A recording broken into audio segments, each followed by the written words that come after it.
नमस्कार, आप देख रहे हैं प्राइम टीवी और मैं हूं आपके साथ मुस्कान अजवानी।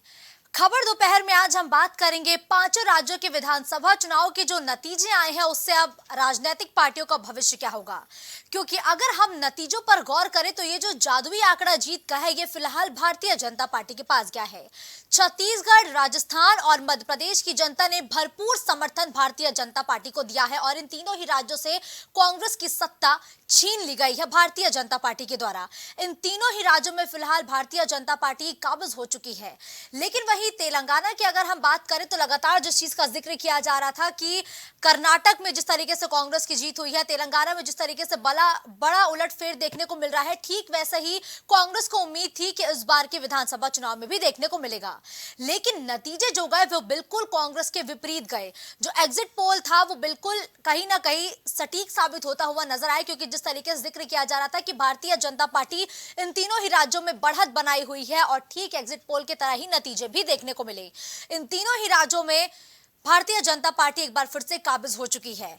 ऐसे में 2024 को लेकर जिस तरीके से तमाम दल एकजुट होकर सेमीफाइनल कह रहे थे, ये सेमीफाइनल तो उनके हाथ से निकल चुका है। अब INDIA का भविष्य क्या होगा, ये बेहद ही बड़ा सवाल है।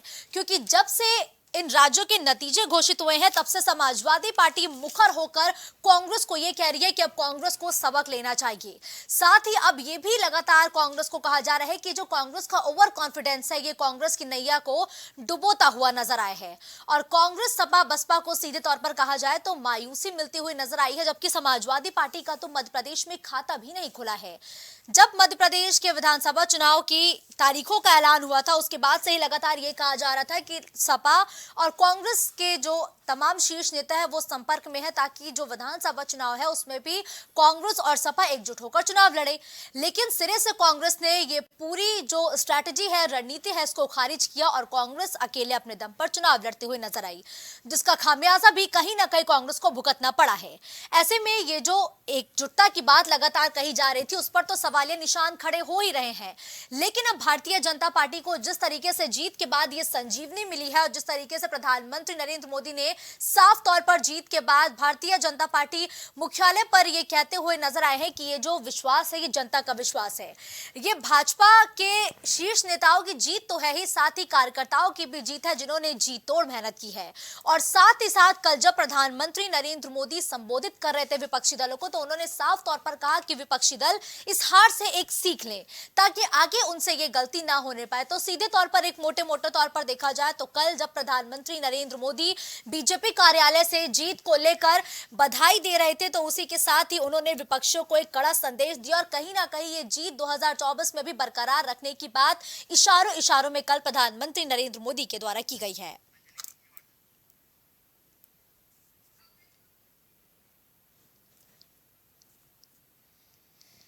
तो देखिए, मिजोरम में भी लगातार सुबह से ही जो वोटों की काउंटिंग थी वो जारी थी। ऐसे में सीएम जोरमथंगा चुनाव हार चुके हैं। बीजेपी को यहां पर 2 सीटें मिली हैं। नई पार्टी ZPM 27 सीटों के साथ बहुमत की ओर लगातार बढ़ती जा रही है। ये फिलहाल आज के जो मिजोरम के रुझान है वो बताते हुए नजर आ रहे हैं। यानी कि अगर मिजोरम की बात करें तो यहां बीजेपी को 2 सीट, ZPM जो कि एक नई पार्टी है इसको 27 सीटें मिलती हुई फिलहाल नजर आ रही है। ये मौजूदा रुझान कहते हुए नजर आ रहे हैं।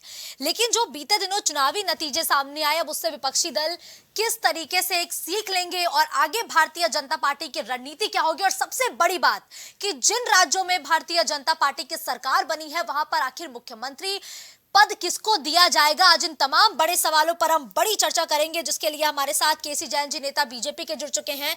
रविंद्र प्रताप जी, प्रवक्ता समाजवादी पार्टी के तौर पर इस चर्चा में हमारे साथ जुड़े हैं। वही विशाल कुमार यादव जी बतौर प्रवक्ता कांग्रेस इस चर्चा में हमारे साथ जुड़े हैं। रविंद्र प्रताप जी से इस चर्चा की शुरुआत करते हुए, रविंद्र जी, जिस तरीके से लगातार विधानसभा चुनाव से पहले ये कहा जा रहा था कि अगर कांग्रेस और समाजवादी पार्टी साथ में आ जाती विधानसभा चुनाव में तो शायद नतीजे कुछ और होते, क्या आपको लगता है कि अगर आप सब साथ होते तो शायद भारतीय जनता पार्टी को इतनी प्रचंड जीत ना मिलती? निश्चित रूप से खाली हम ही नहीं, इंडिया गठबंधन के जो अन्य घटक दल थे वो साथ मिलकर चुनाव लड़ रहे होते।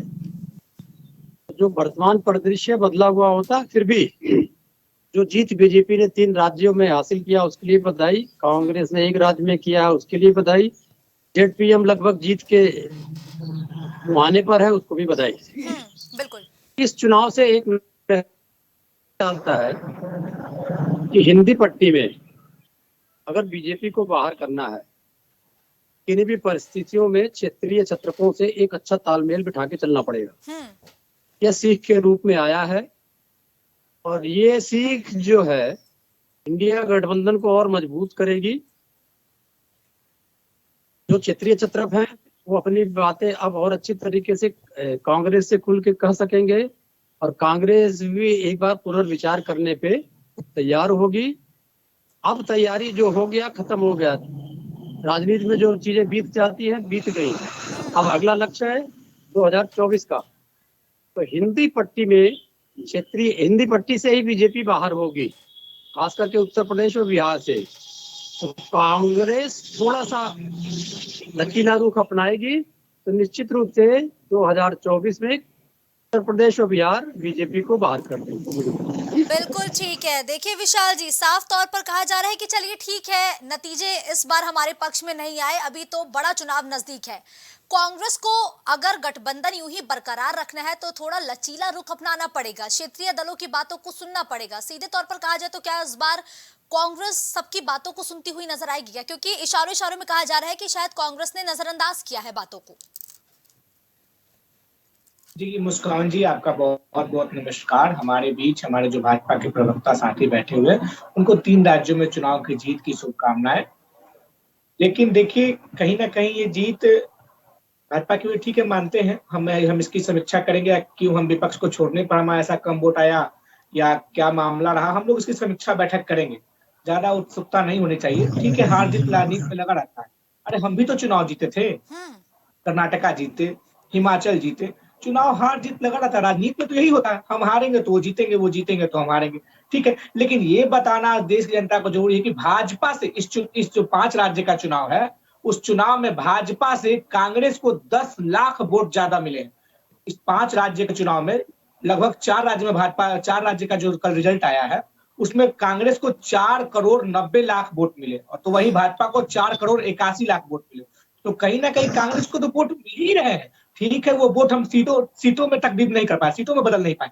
ठीक है, उसकी भी बात करेंगे कि आखिर वो मिसअंडरस्टैंडिंग और मैनेजमेंट कहाँ बिगड़ रहा है कि हम उसको सीट में तब्दील नहीं कर पाए। ठीक है, तेलंगाना में हमने सरकार बनाया, वहां एक रीजनल पार्टी को हराया, वहां बीजेपी डबल डिजिट पार नहीं कर पाई। हमने दक्षिण भारत से बीजेपी को मुक्त कर दिया।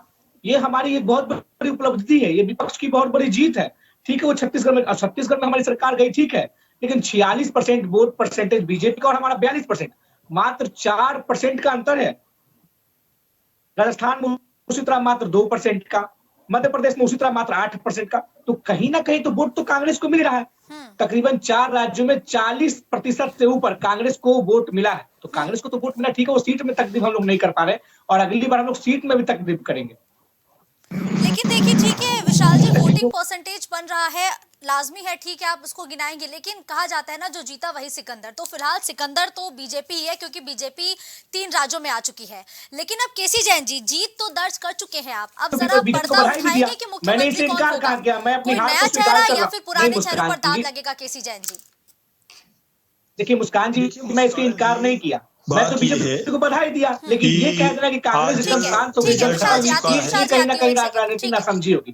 ठीक है, केसी जैन जी देखिए मुस्कान जी, रिजल्ट आ चुका है और जनता जनार्दन ने अपना निर्णय दे दिया है। वो जो 4 राज्यों के रिजल्ट आए हैं, राजस्थान, तेलंगाना, छत्तीसगढ़, एमपी, तो इसमें देखिए 3 राज्यों में भारतीय जनता पार्टी की सरकार बनी है और एक राज्य में कांग्रेस की सरकार बनी। तो देखिए हम तो केवल इन राज्यों में केवल एमपी में थे, बाकी जगहों पे दूसरे दल थे। तो अगर जनता ने कुछ सोच समझ करके एमपी में, पहली बात तो सरकार हमारी रिपीट हुई। जिस तरीके से बात हो रही थी कि भाई मध्य प्रदेश में आप 50-60 पे सिमट जाएंगे और तमाम सारी बातें कांग्रेस कर रही थी वहां पर, तो जनता ने स्पष्ट कर दिया कोई हैंग असेंबली नहीं है। तीनों जगहों पे पूर्ण बहुमत की सरकार जनता ने दी है। कोई लटकाओ, कोई दुराओ, कोई छिपाओ नहीं है। ऐसा नहीं है कि भारतीय जनता पार्टी को जो निर्दलीय है या कोई छोटे दल है किसी के साथ गठबंधन के लिए सोचना है, ऐसा कुछ नहीं। तो यानी कि भारतीय जनता पार्टी की नीति और नीयत जिस प्रकार से साफ रही है, उस पे जनता ने मोहर लगाई। अब विपक्ष उसको जैसे भी जस्टिफाई करे, अपनी हार को जस्टिफाई कर रहे, तो भाई उनको अपने हिसाब से उसका मंथन करेंगे, और हर पार्टी को हार और जीत के बाद अपना मंथन करने का अधिकार है। लेकिन केसी देखिए जिस जैन जी, प्रकार आप से ठीक है, आप सारे सवालों के जवाब दे रहे हैं जो मैंने नहीं पूछे, लेकिन जो मेरा सवाल था उसका जवाब नहीं मिला। मुख्यमंत्री कौन होगा? क्योंकि नहीं, अभी तो देखिए, जितने भी आपने चुनाव लड़े जिन जिन राज्यों में, उनमें प्रधानमंत्री नरेंद्र मोदी का चेहरा आगे करके फिर उस पे चुनाव लड़ा गया है। कब बताइएगा, कोई नया चेहरा होगा या फिर पुराने को ही रिपीट करेंगे? नहीं नहीं, देखिए जनता को सरकार में कहीं ना कहीं, जैसे मध्य प्रदेश को लेकर के, मध्य प्रदेश में शिवराज जी एक बार फिर से मुख्यमंत्री बन सकते हैं, और ये जब तक हमारी केंद्रीय नेतृत्व का निर्णय ना आ जाए, एक कमेटी है और वो कमेटी निर्णय लेती है। और देखिए चुनाव किसी सिर्फ और सिर्फ ये कह देना कि सिर्फ एक आदमी चुनाव लड़ रहा है, ऐसा नहीं होता है। चुनाव में भारतीय जनता पार्टी की पूरी टीम काम करती है, और जिस प्रकार से क्रिकेट पे पूरी टीम होती है, कैप्टन उसका एक होता है, लेकिन उसमें हर एक खिलाड़ी की मेहनत होती है, वैसे ही यहाँ पर जो रणनीतिकार हैं, मुख्य रूप से देखा जाए कि माननीय मोदी जी के चेहरे पे जनता ने पूरा भरोसा किया, और माननीय मोदी जी की बातों पर, उनको उनके काम पर भरोसा जताया है, बिल्कुल उस पर जनता ने मोहर लगाई। लेकिन माननीय अमित शाह जी की जो रणनीति रही कि बड़े बड़े चेहरों को उतारना, और साथ ही साथ उत्तर प्रदेश से योगी जी को बुलाना वहां पर, चाहे राजस्थान हो चाहे एमपी हो, चुनाव प्रचार को लेकर के, तो कहीं ना कहीं योगी जी का भी बहुत बड़ी भूमिका योगी जी की भी रही है। क्योंकि जिस प्रकार से law and order Uttar Pradesh में है, इस उत्तर प्रदेश के लॉ एंड ऑर्डर को हर एक प्रदेश की जनता चाह रही है कि उत्तर प्रदेश जैसा लॉ एंड ऑर्डर हो। और आप देखिए जिस प्रकार से अलगाववादी शक्तियों को नेस्तो नाबूद करने का काम माननीय मोदी जी ने किया, जम्मू कश्मीर में धारा 370 हटाने को लेकर के, आज देखिए कि कह सब रहे हैं, लेकिन विरोध कोई नहीं कर पाया। जब धारा 370 हटाने की बात आई, सदन के अंदर सबको एक साथ आना पड़ा, कुछ लोगों को छोड़ दीजिए विरोध के लिए। आप देखिए कि जिस समय महिला आरक्षण की बात आई, सबकी बोलती बंद हो गई। जो लोग खुलेआम विरोध करते थे कांग्रेस की केसी सरकार जैन जी, में, आप सब आज बताएंगे, वो लेकिन विरोध जो नहीं मेरा कर पाए। सवाल है उसका जवाब आप नहीं दे रहे हैं। अभी भी मुझे जवाब नहीं नहीं, मिला। आपने जो सवाल किया कि मोदी जी के चेहरे पर, मैं वही बता रहा हूँ कि देखिए माननीय मोदी जी पर बिल्कुल जनता ने भरोसा जताया है, मुख्यमंत्री और कौन? उसमें अमित शाह जी की भूमिका, योगी जी की, सबकी भूमिका है। ठीक है। साथ ही साथ जो एक सार्वजनिक निर्णय होगा, उस निर्णय को भारतीय जनता पार्टी का बड़े से बड़े नेता एक कार्यकर्ता के रूप में स्वीकार करता है। एक कार्यकर्ता के रूप में पब्लिक में जाकर के जिस प्रकार से काम करता है चुनाव के दौरान, वैसे ही जो केंद्रीय नेतृत्व का निर्णय होगा कि किस प्रदेश में किसको जिम्मेदारी दी जाए। देखिए भारतीय जनता पार्टी तो ये मान के चलती है, जो बात चाणक्य कहा करते थे कि जिम्मेदारी और ये मुख्यमंत्री का पद, ये कांटों भरा ताज है। तो इसमें बहुत सारी जिम्मेदारी आपके पास आती है।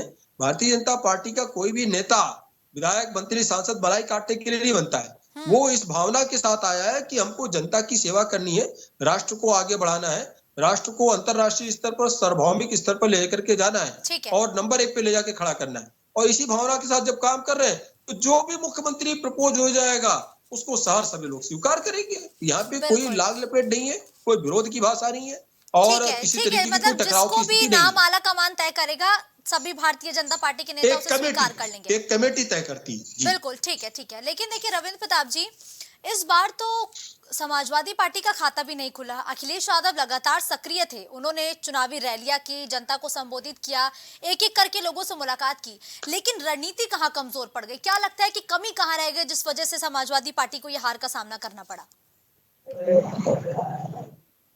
अगर हमारी विचारधारा को आप देखेंगे तो 230 सीटों में हम अपने को इतना बड़ा दावेदारी प्रोजेक्ट नहीं कर रहे थे कि हम उसका मंथन करें करके। हम तो कांग्रेस को बड़ा मान के चल ही रहे थे, और इससे मंथन करने को भी हमकी जरूरत नहीं है कि हम अपने को वहां दावेदार मान ही नहीं रहे।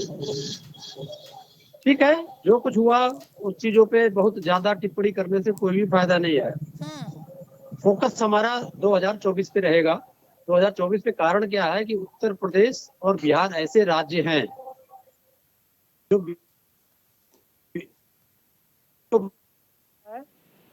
उत्तर प्रदेश कांग्रेस सहयोग करेगी, ठीक रास्ते पे चल पड़ेगा। निश्चित रूप से ये 2 राज्य ही बनेंगे जहां से बीजेपी बाहर होगी। बीजेपी को बाहर करने के लिए मात्र 31 सीटों को कम करना है। तो उत्तर प्रदेश और बिहार, उत्तर प्रदेश में तो कुछ जमीन है बीजेपी की, बिहार में बिल्कुल भी नहीं है। जहां उसकी 17 सीट थी या 39 में से 40 में से 39 सीट थी गठबंधन की उसके। तो इन दोनों राज्यों पे हमको फोकस करना है, कांग्रेस को ही फोकस करना है, संपूर्ण एनडीए को फोकस करना है, सॉरी इंडिया को फोकस करना है। रविंद्र जी, इंडिया, हाँ बोलिए। जी रविंद्र जी, एनडीए नहीं इंडिया, एनडीए तो फोकस इंडिया कर ही बोला रहा मैंने, है। जी मैंने उसको मतलब सॉरी बोल के फिर इंडिया बोला है। तो इंडिया को फोकस करना है पूरे उस पे। वहाँ की जनता को तो इंडिया की जरूरत ही नहीं पड़ती। एनडीए फोकस नहीं करे तब तो इंडिया आगे आकर जब फोकस कर रहा है। तरीके से हम लोग फोकस करें और उत्तर प्रदेश और बिहार से निश्चित रूप से इनको बाहर होना है, इसमें कहीं से दो राय नहीं है। और ये जो हार है हमारी, जो हमारी हार है, इस हार ने हम लोगों के अंदर एक चैतन्यता भी लाई है कि हम लोग बैठ के अपनी अपनी रणनीतियों को फिर से तय करें। और ये भी निश्चित था कि इस चुनाव के बाद ही इंडिया गठबंधन बैठेगा, इंडिया गठबंधन के कन्वेनर बैठेंगे। और अभी लंबित है, देखते हैं जब आज चुनाव घोषित हो जाएगा मिजोरम का भी, तो साथ हम लोग बैठेंगे और सारी चीजें खत्म हो जाएंगी। और निश्चित रूप से हम 2000 की तैयारी बिल्कुल ठीक उत्तर कहा प्रदेश और रविंद्र बिहार जी, ठीक से है। बीजेपी को 2024 बाहर का करने चुनाव के लिए नजदीक है, करेंगे। लेकिन जब विधानसभा चुनाव के नतीजे आ रहे थे तो कहीं ना कहीं कांग्रेस कॉन्फिडेंस में थी कि नहीं, इन तीनों ही राज्यों में हमारी सरकार आ रही है, इन तीनों ही राज्यों में हमारी सरकार बन रही है। अब 2024 के चुनाव नजदीक है और अभी आपने जिक्र किया कि अगर हम यूपी की बात करें तो यहाँ सपा मजबूत स्थिति में है, तो यहाँ पर कांग्रेस के लिए गठबंधन अब जरूरी है या फिर मजबूरी है? ना देखिए, गठबंधन तो है ही है, गठबंधन बाहर से कहाँ हुआ। इसमें एक बात बोली है हमारे मित्र ने, कांग्रेस के प्रवक्ता ने, कि हम वोट परसेंटेज अच्छा सिक्योर किए हैं लेकिन सीट में नहीं कन्वर्ट हुआ। उसका 2 कारण है जी। एक तो स्थानीय मुद्दे जो बहुत ही महत्वपूर्ण थे, दूसरा पीडीए पे ज्यादा फोकस करना था। यही स्थानीय मुद्दे और पीडीए पे जब हम लोग फोकस करेंगे तो ये जो 42% पे बता रहे हैं आके अटक गए 4% पे, यही 4% से ज्यादा बढ़ा देगा। क्योंकि अगर पिछली टैली देखते हैं जो पुलवामा पे हुआ था तो मात्र 37% वोट भारतीय जनता पार्टी को नेशन वाइड मिला था। फिर भी हिंदी पट्टी में बहुत अच्छी वोटिंग मिली हुई थी। हिंदी पट्टी में उत्तर प्रदेश जैसी जगह पे 50% वोट पाई थी भारतीय जनता पार्टी, लेकिन तब भी उसको 9 सीटों का नुकसान हुआ था। तो हमको क्या करना है, जो खत्म हो जाता है उस पर खत्म हो जाता है। किसी भी तरीके से बैठ के स्थानीय मुद्दे और पिछड़ा, दलित और अल्पसंख्यक पे हमको चिंतन करना है। इनके हितों की बातों को इन तक जाके पहुंचाना है। ठीक है कि चुनाव तो ये लोग जीत गए और ये भी दिख जाएगा कि 3 महीने से 4 महीने के बीच में ये लोग इस वर्ग के लिए करते क्या हैं। तो हमारे हाथ में अब अपॉर्चुनिटीज ज्यादा हैं। जी धन्यवाद। बिल्कुल ठीक है। देखिए विशाल कुमार यादव जी, रविंद्र जी कह रहे हैं कि अब हमारे हाथ में अपॉर्चुनिटी ज्यादा है और कांग्रेस भी शायद अगर पीडीए के फॉर्मूले पर काम करती, पीडीए पर मंथन करती तो इतनी बुरी हार नहीं होती। क्या अब लोकसभा चुनाव में कांग्रेस भी सपा की तरह पीडीए पर मंथन करेगी? क्या पीडीए की राह पर भी अब कांग्रेस निकलेगी? देखिए मुस्कान जी, हम लोग आज अपनी हार की समीक्षा बैठक करेंगे, उसके बाद हम लोग इंडिया गठबंधन के बारे में चर्चा करेंगे। उस दौरान पीडीए पर भी चर्चा होगी। ठीक है, हम लोग इंडिया गठबंधन बनाए ही है लोकसभा में विपक्ष में मोदी जी को हराने के लिए। देखिए बीजेपी इस 3 राज्य के जीत से ज्यादा हतोत्साहित ना हो। तो हम कुछ साल पीछे चलेंगे, आपको बताने का काम करेंगे। 2018 में इन्हीं 3 राज्य में कांग्रेस की सरकार बनी थी और मध्य प्रदेश में सरकार चोरी कर ली थी, वो अलग बात है। लेकिन इन 3 राज्यों में कांग्रेस ने जीत हासिल किया और क्या हुआ, 2019 में चुनाव में हम लोग हार गए। हो सकता है बीजेपी 3 राज्यों में जीती है, 24 में हार जाएगी। तो इससे ज्यादा बीजेपी हतोत्साहित नहीं हो। ठीक है, हारे हम लोग और मजबूती से और समीक्षा बैठक का और आत्मबल के साथ चुनाव में उतरेंगे और भाजपा को प्रश्न करेंगे। कांग्रेस का एक एजेंडा था, वो एजेंडा तो सफल हो गया ना जी। मोदी जी कहते थे, बीजेपी कहती थी कि कांग्रेस को खत्म करेंगे। अरे कांग्रेस ने आपको दक्षिण भारत से मुक्त कर दिया। अब बात पूर्वी भारत, पश्चिमी भारत और उत्तरी भारत की है। हमने तो दक्षिण से खत्म कर ही दिया। और बाकी जो 3 दिशा बाकी उन 3 दिशा में इंडिया गठबंधन आपको मिलजुल के खत्म करेगा। ठीक है, केसी जैन जी, विशाल जी कह रहे हैं ज्यादा एक्साइटेड मत होइए, कहीं ऐसा ना हो 2024 में आप मुंह के बल गिर जाए, संभल के रहिए। इंडिया गठबंधन मजबूत हो रहा है, साफ तौर पर कहा जा रहा है दोनों ही पार्टी के प्रवक्ताओं के द्वारा। देखिए मुस्कान जी, ये हताशा के स्वर हैं, ये हार के स्वर हैं, और ये वही चीजें हैं जो स्पष्ट करती हैं कि वास्तव में पनौती कौन साबित हुआ। देश के प्रधानमंत्री को पनौती कह के जिन लोगों ने संबोधित किया, आज वो अपनी पार्टी के लिए स्वयं पनौती साबित हो रहे हैं। ये जनता जनार्दन ने तय कर दिया है। दूसरी बात ये है कि अब तो जिसकी ये अभी हमारे साथी विशाल जी और जिस प्रकार से रविंद्र जी कह रहे थे कि हम लोग बैठक करेंगे, तो अब तो सबसे बड़ा सवाल है कि उत्तर प्रदेश में लगातार कांग्रेस के प्रदेश अध्यक्ष अजय राय जी लगातार कह रहे कि हमारी 80 पे तैयारी है, और अब अखिलेश जी को तय करना है कि वो कितनी सीटें कांग्रेस को देंगे उत्तर प्रदेश में, क्योंकि समाजवादी पार्टी ने मात्र 6 सीटें मांगी थी इनसे मध्य प्रदेश में, वो भी कांग्रेस ने नहीं दी, जबकि वो सीमावर्ती क्षेत्र की सीटें थी। उत्तर प्रदेश से जुड़ा हुआ जो क्षेत्र है, बुंदेलखंड का क्षेत्र, वहां के लिए सीटें मांगी थी, ऐसा भी नहीं कि कहीं की भी मांग ली हो। तो ये गठबंधन की जो फांस है वो बिल्कुल उभर करके सामने आ गई, स्पष्ट दिखाई दे रहा है।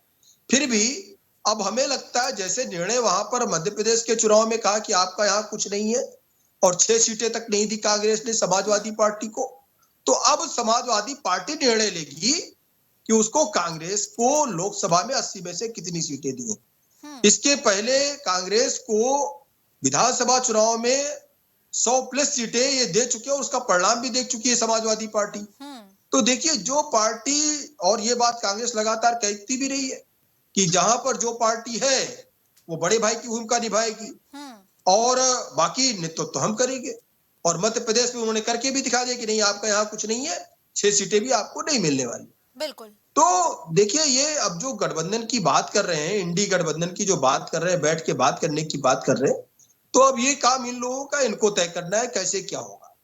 रही बात ये कि कहां पे कौन साफ हो गया, कौन बचा है, तो देखिए ये जनता जनार्दन है, ये सब चीजें जानती, और तमाम सारी बातें 2014 से लेके अब तक कि हम अब कर लेंगे, अब कर लेंगे, अब कर लेंगे, तो आप जनता से झूठ बोलते रहे, और भारतीय संस्कृति को, सनातन संस्कृति को जगह जगह पे अपमानित करते रहे, साथ ही साथ भारत देश को भी अपमानित करते रहे, भारत देश की सैन्य सेना पे आप सवाल उठाते रहे, भारत देश की मेडिकल व्यवस्था पे सवाल उठाते रहे, भारत देश की के अंदर जो आत्मीयता है, आपस में जो प्रेम है, उस पे आप सवाल उठाते रहे कि नफरत की दुकान, प्रेम की दुकान, जातिवाद, ये सब आप लाते रहे। एक तरफ आप कहते हैं कि हम प्यार की दुकान खोल रहे हैं, नफरत के बाजार को बंद कर रहे हैं, और जातिवाद फैला करके आप भारतीय संस्कृति को नष्ट करना चाहते हैं। तो इन सारी चीजों पे जनता ने कहीं ना कहीं मंथन किया, नफरत के बाजार का देन है, मोहब्बत की दुकान का देन है कि आपसे 10 लाख वोट हमें ज्यादा है, ठीक है, उस सीट में हम तब्दील नहीं कर पाए, लेकिन इस बार लोकसभा चुनाव में उसी नफरत के बाजार से आपको फेंक दिया जाएगा, मोहब्बत की दुकान भारत में स्थापित की जाएगी। तो जनता को बेवकूफ मत समझिए, ना तो जनता को बेवकूफ बनाने की कोशिश करिए। ठीक है, जो भी विकास का काम करेगा, जो भी डेवलपमेंट का काम करेगा, जो भी देश के बारे में सोचेगा, और जो प्रधानमंत्री को लगातार गाली दे, कभी चोर कहते हैं, डीपी लगाते हैं इनके सभी लोग, सारे के सारे कार्यकर्ता, ठीक है, कभी पनौती कहते हैं प्रधानमंत्री को, कभी कुछ कहते हैं प्रधानमंत्री को। प्रधानमंत्री देश का एक पद है, प्रधानमंत्री व्यक्ति नहीं है।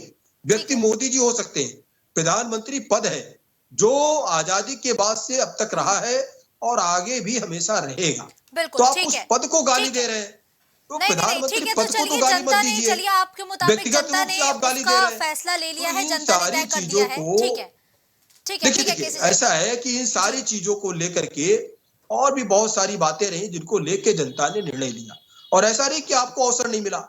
अगर हम प्रचार में जा रहे थे, आप भी प्रचार में जा रहे थे, ठीक है, आपने अपनी सारी बातें कही जनता के बीच में, हमने अपनी बातें कही, और साथ ही साथ जनता अनुभव कर रही है ना।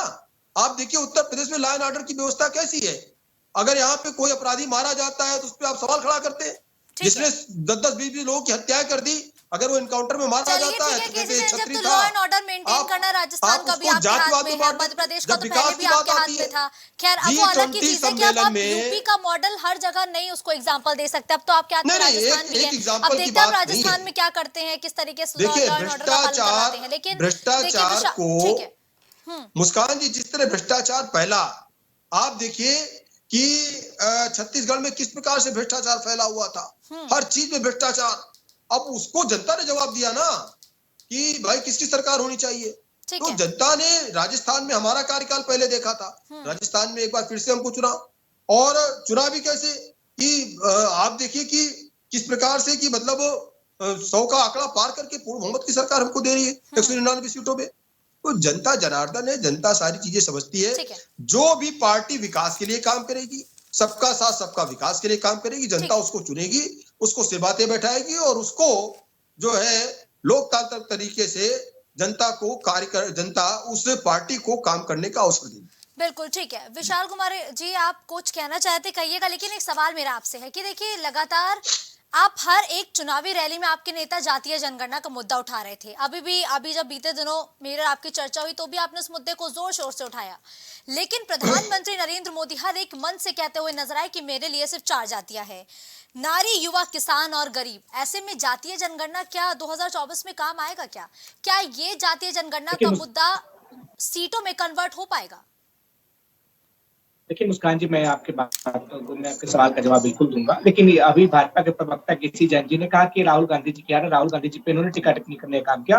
देखिए वो मोहब्बत की दुकान और भाड़ा जोड़ी यात्रा का ही परिणाम है कि इन 4 राज्यों में आपसे हमें 10 लाख वोट ज्यादा मिला, सीट में तब्दील नहीं हो पा रही। मैं इसकी अपनी कमी मानता हूँ, कहीं ना कहीं हमें कमी रही सीट में तब्दील हो। आपके सवाल थे मुस्कान जी, आपके सवाल कुछ ऐसे कांग्रेस पार्टी खुद से हार करके 3 राज्यों में दोबारा। अरे केसी जैन जी अपनी हार स्वीकार कर रहे हैं। देखिए हार को स्वीकार करना भी बड़ी बात होती है। वो हार स्वीकार कर, वो कह रहे समीक्षा की जाएगी, तो अब इस पे नहीं रहते हैं। बताइए विशाल जी। जी आपके सवाल। जी विशाल जी, लगातार मेरा सवाल आपसे ये था कि जिस तरीके से हर एक चुनावी रैली में जातीय जनगणना का मुद्दा आपने जोर शोर से उठाया, हर एक मन से राहुल गांधी जातीय जनगणना की मांग करते हुए नजर आए, जो नेता रैलियों में गए कांग्रेस के वो जातीय जनगणना के मुद्दे को उठाते नजर आए। लेकिन दूसरी तरफ भारतीय जनता पार्टी के दिग्गज नेता या यूं कहे कि प्रधानमंत्री नरेंद्र मोदी साफ तौर पर कहते हुए नजर आए कि मेरे लिए तो सिर्फ 4 जातियां हैं, नारी, युवा, किसान और गरीब। क्या अब आप जातीय जनगणना के मुद्दे को उठाते हुए उसको सीटों में कन्वर्ट कर पाएंगे? जी बिल्कुल, मैं आपके सवाल का जवाब दूंगा। देखिए देश की जनता मोदी जी के चाल और छाल समझ चुकी है, इसीलिए कांग्रेस को इस चुनाव में 4 करोड़ 90 लाख वोट दिया।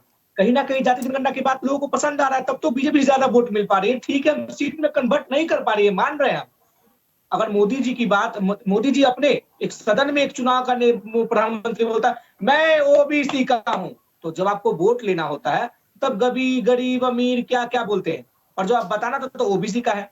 अरे भाई, जब मोदी जी को ओबीसी से इतना ही नफरत है तो बता दीजिए ना भाई कि शिवराज सिंह चौहान को छोड़कर और बीजेपी में किस राज्य में ओबीसी को मुख्यमंत्री बनाया। जब ओबीसी को हक अधिकार देने की बात है तो उनको पेट में दर्द होता है, लेकिन कहने के लिए कि मैं ओबीसी का हूं, भाजपा ओबीसी है, ये सब केवल ढिंढोरा है। और कांग्रेस पार्टी जातीय जनगणना की बात को जातीय जनगणना बिल्कुल सही साबित हुई, तभी हमको 4 करोड़ 90 लाख वोट मिले। और अगर सही साबित नहीं होती तो बीजेपी से हमको कम वोट मिलता। लेकिन सीट कहाँ कमी रह गई, सीट में क्यों नहीं कन्वर्ट हो पाई, इस पर हम लोग विचार विमर्श करेंगे। बिल्कुल विशाल जी, विचार विमर्श करना भी बहुत जरूरी है क्योंकि आम चुनाव नजदीक। ऐसे में ये भी स्वीकार करना बहुत जरूरी है कि इस जीत के बाद भारतीय जनता पार्टी को संजीवनी मिली है। रविंद्र जी, एक आखिरी सवाल आपसे चाहूंगी। देखिए मध्य प्रदेश में तो कांग्रेस ने बड़े भाई की भूमिका निभाई। सीधे तौर पर कांग्रेस ने कहा कि भैया हम ये कोई गठबंधन नहीं करेंगे, यहाँ पर हमारा जनाधार ज्यादा है तो हम ना तो गठबंधन करेंगे ना हम सीटों में कॉम्प्रोमाइज करेंगे। अब अगर आते हैं हम लोकसभा चुनाव पे, अब यूपी की बात करें तो यहाँ पर समाजवादी पार्टी अहम रोल निभा सकती है। क्या यहाँ समाजवादी पार्टी बड़े भाई का रोल प्ले करेगी? रविंद्र जी। गठबंधन में कोई बड़ा भाई छोटा भाई नहीं होता है। गठबंधन का हमारा इतिहास रहा है 1967 से।